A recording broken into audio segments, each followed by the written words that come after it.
मोहम्मद नदीम शेखुपुरा से जी। अस्सलाम वालेकुम वरहमतुल्लाहि वबरकातुहू। किबला मुफ्ती साहब इस बारे में रहनुमाई फरमा दें कि मैं शादीशुदा हूँ और अमूमन हमारे घरों के अंदर हमारे मुआशरे में औरत के पास कुछ ना कुछ ज्वेलरी जेवरात कुछ होते हैं, तो उनके ऊपर ज़कात का क्या हुक्म लगेगा।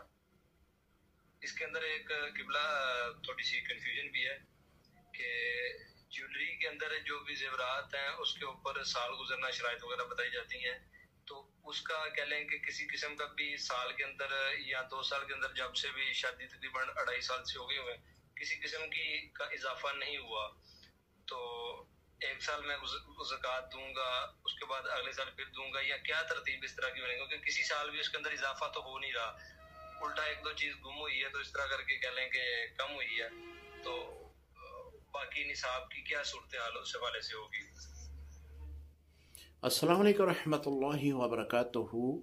जी, मोहम्मद नदीम नक्शबंदी शेखुपुरा से आपका सवाल, अगर सोना निसाब को पहुंचा है तो उस पे तो ज़कात होगी। यानी सोने का निसाब है 7.5 तोले, अगर 7.5 तोले आपके पास सोना मौजूद है तो फिर आप पे ज़कात होगी।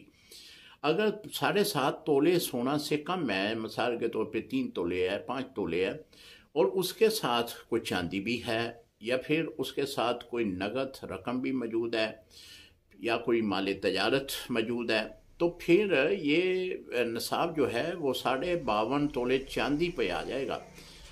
लिहाजा उस 3 तोले या 5 तोले सोने पर भी ज़कात जो है वो आपकी लागू होगी, आप ज़कात उसकी भी देंगे।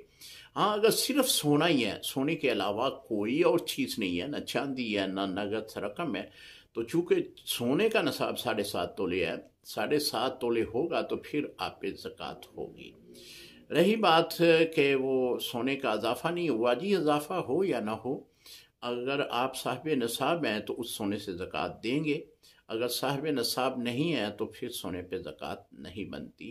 अस्सलामु अलैकुम रहमतुल्लाहि व बरकातुहू।